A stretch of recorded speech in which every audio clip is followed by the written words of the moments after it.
Hello and welcome to the Indicator 13 Compliance Module 3, which focuses on post-secondary goals for education and training, employment, and independent living. If you haven't done so already, please take the pretest related to Module 3. You can do that by either clicking on the QR code or typing in the URL code to the SurveyMonkey. You will need to stop the video at this time, and then once you and/or everyone who's taking the pretest is finished, only then should you click on Start.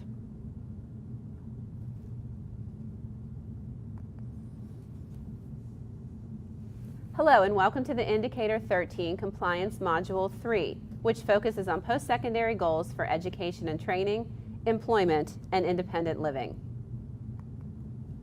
The purpose of the Indicator 13 Compliance Module series is to enhance practices for writing compliant transition-based IEPs and to broaden the foundation for effective practices related to Indicator 13 of the State Performance Plan. Today's topic on Module 3 focuses on post-secondary goals for education and training, employment, and independent living. And that's question 290 of the Cyclical Monitoring for Continuous Improvement File Review Topics. So here's what question 290 states. Is there an appropriate measurable post-secondary goal or goals that cover education or training, employment, and as needed, independent living? So let's start by talking about what are post-secondary goals. These are both based on age-appropriate transition assessments. And if you haven't viewed Module 2, that's what Module 2 is all about. It's all about the transition assessments that should lead to students' post-secondary goals. It's important to remember that post-secondary goals are not the same as IEP measurable annual goals or events that occur in high school. Rather, post-secondary goals are statements that reflect what the student plans to do after high school. And they need to address 3 areas. They need to address post-secondary education and training, employment, and independent living. So again, it's important to remember that post-secondary goals are not measurable annual goals, although they do have some things in common. They are both updated annually, they're based on assessment data, and they're individualized. But other than that, they don't have many things in common. Post-secondary goals are written to include the students' names and their future goals of what they want to do after high school. And these should happen in the areas of education and training, employment, and independent living. Post-secondary goals are not required to be progress monitored because, again, these are goals that the students will want to do after high school. And post-secondary goals need to address what type of work the student wants to do after high school, what further education the student would need to do that type of work, and where the student would want to live after high school. As you know, measurable annual goals that you write in IEPs, and which will be our focus of Module 6, those are more specific. They have to include 4 criteria: the condition, the student's names, clearly defined behavior, and performance criteria. They have to be progress monitored, and they have to address the skill deficits. So please keep in mind how these 2 areas are different and how the post-secondary goals need to be written. So this next slide is looking at how do we document post-secondary goals in the IEP. The IEP team must address each post-secondary goal area and document that information in the IEP. And as Paula has mentioned, it needs to address education and training, employment, and independent living.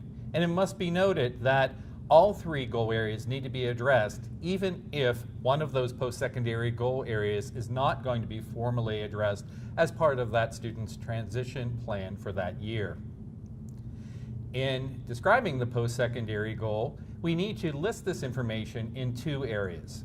First, it's listed in the present educational levels, and it's listed in that section, so that would be section 3 of the IEP, in the transition section. And just like when we were talking about the agency involvement piece being bulleted out in the first module that we did, we suggest that it's important to bullet out the 3 post-secondary goal areas in the present ed level section of the IEP.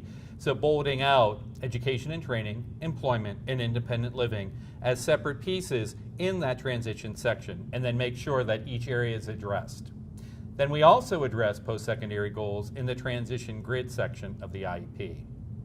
If a post-secondary goal area is not selected, then in the present education levels, we need to state why it's not being addressed. And in the grid section, section 3 of the IEP, we need to use a statement such as, the IEP team has documented that a goal and service for this area is not needed at this time. It's important that you do not write an A or none in the grid area. You need to have a statement that the IEP team has addressed that, and how it's been addressed is referring back to that present ed level section. So, for example, it was post-secondary, it was independent living for that post-secondary goal. In that bullet area, you'd be explaining why that goal was not being selected. This slide talks about some of the post-secondary education and training goal statement examples. And these are just examples that you could possibly use. And what you'll notice when you're looking at this slide, these are referring to different types of post-secondary training options, such as technical programs, four-year college, two-year college, community-based programs, on-the-job training. It is important to also note that as you read through these, you'll see words like plan or has a goal of. That's important to state these post-secondary goals in those terms. We recommend not to say, for example, that Brian will attend a two-year technical program. These are projections based on the services and activities the student is doing in high school for what they will do after high school. And again, the terminology of either has a goal of or planning to is really the recommendation in writing post-secondary goals.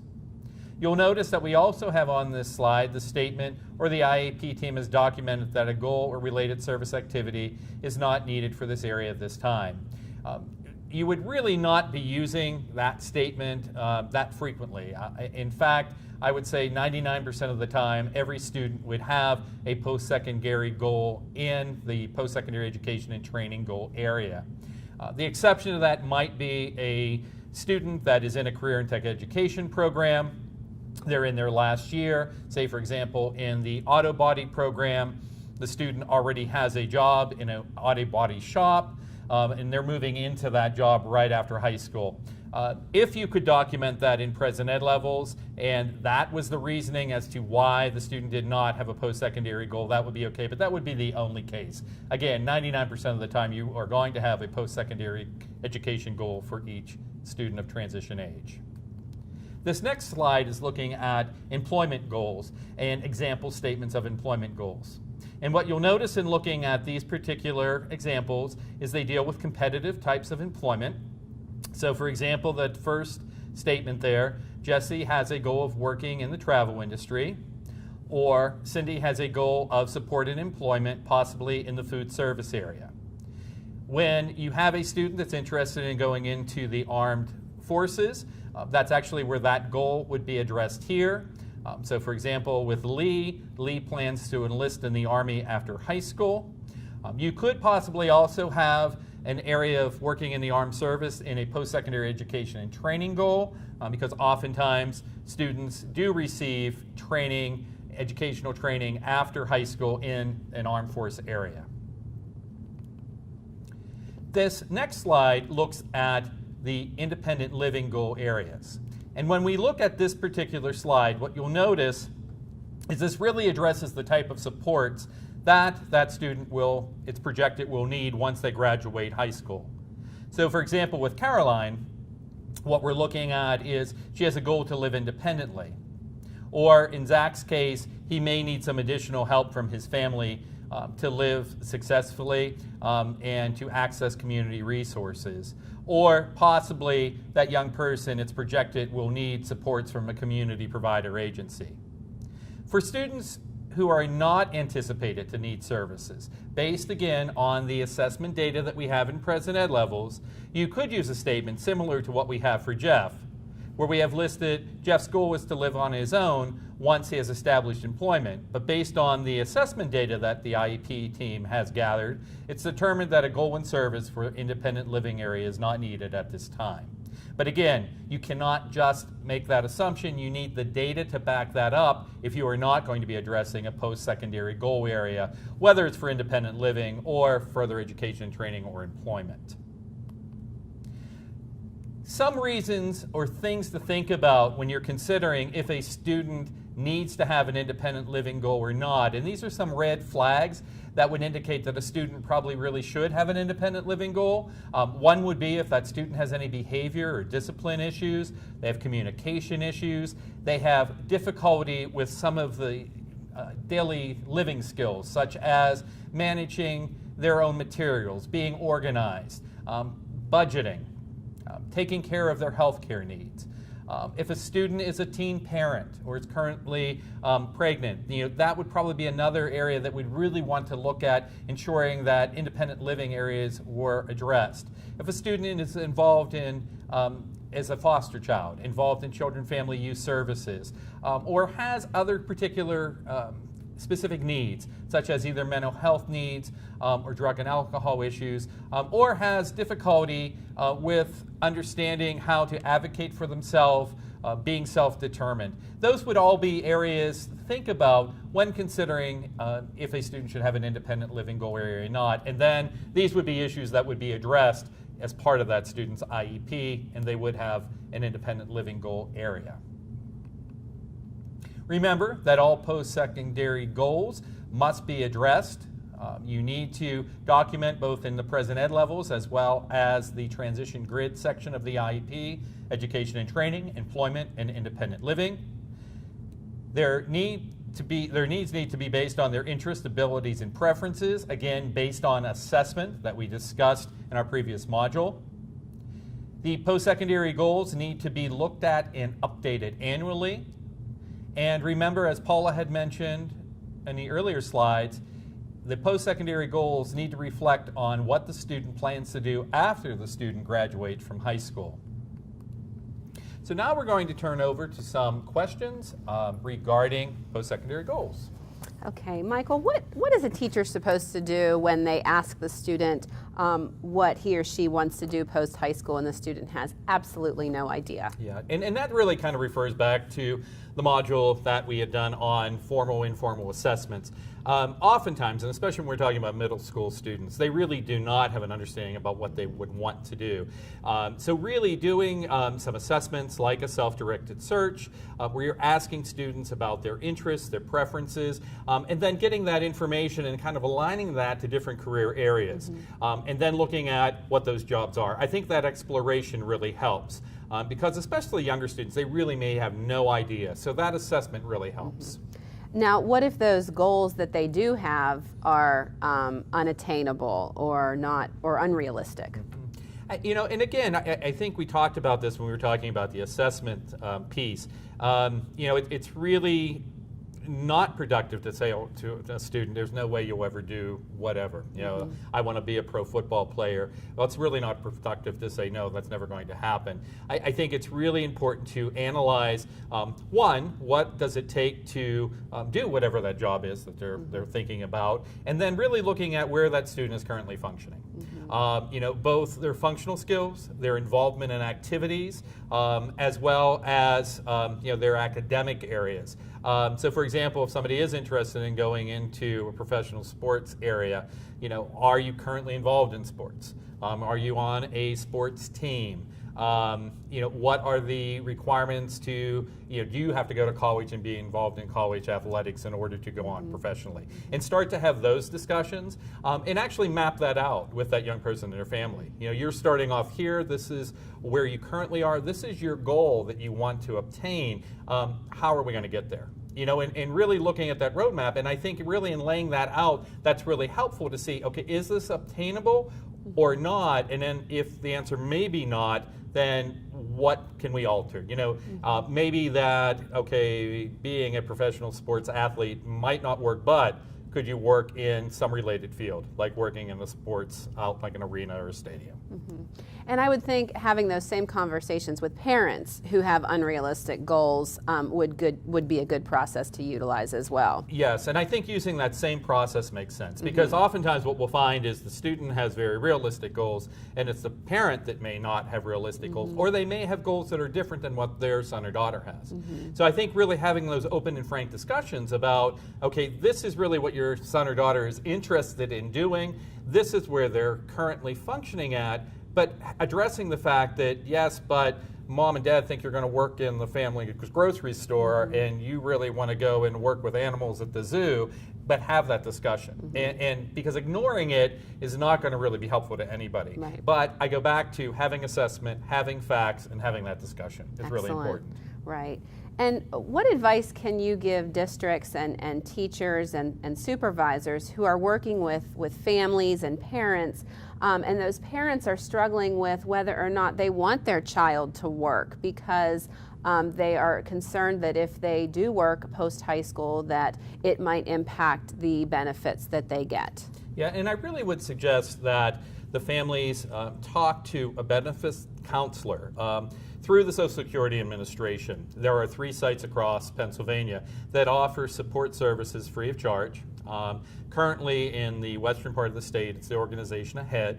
In the central part of the state, it is Goodwill. And then in the eastern part of the state, it's the Disability Rights Network. And they actually have counselors that will work with families on understanding benefits and also talking to them about really why it is actually better to work. You can eventually gain more money. There are programs such as Ticket to Work that families and a young person can engage with that really do support employment. Because ultimately, I think what it found is that students at work make more money, they're more engaged in their communities and life than those that don't. But it is important to get the counseling, and as I mentioned, it is free. I noticed on the one slide where we talked about education and training, all of the goals were very vague in the sense that the student was going to attend a 2-year college or a 4-year college or some other type of training facility. What happens if a student is actually accepted into, let's say, Penn State University? Is it okay then to incorporate and say the student will attend Penn State University, or should we keep it vague? Yeah, I would probably recommend for a district to keep it vague. We don't know what may happen. In the fall, say the student gets his letter of acceptance, and yes, he's going to go on to, say it is Penn State. Something could happen during that year, and that student may not end up going there. I think if it's written in the IEP, which is a legal document, that student graduates, the family could come back and say, well, you said in this document my son or daughter was going to Penn State, and then for a variety of reasons that didn't happen.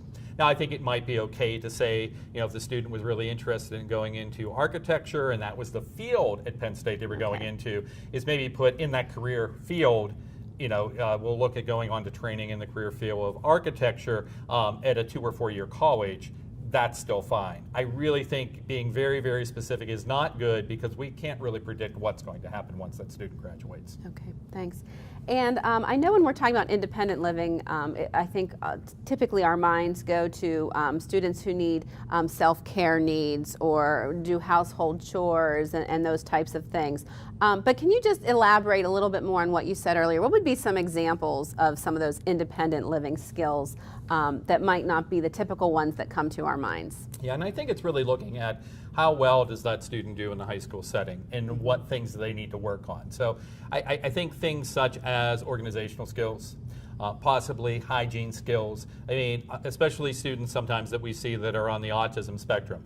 They may be really high functioning, they may do great, but when they go on to college or they're going into the workforce, they fail because of those other areas, those soft skills. Maybe their social skills, or again, like I mentioned, I think the organizational skills, the hygiene areas, and those are things that could be addressed as independent living skills. Great, thank you. Okay. Well, that concludes Module 3 of post-secondary goals related to education and training, employment, and independent living. Should you have any questions regarding this particular module or anything related to the module series or Indicator 13, please contact your IU or patent consultant. If you don't know where that how to contact them, that information is located on the secondarytransition.org website under the Transition Directory. And should you be a special education supervisor or director or one of our patent or IU consultants who wants your data related to the pre and post tests for these modules, please send an email to the transition modules at patentpittsburgh.net, and we'll be sure to get that information back to you. So before this module concludes, we would like you to take the post test for Module 3. Please do that by either clicking on the QR code or typing in the SurveyMonkey URL code into your browser. Thank you for your participation today.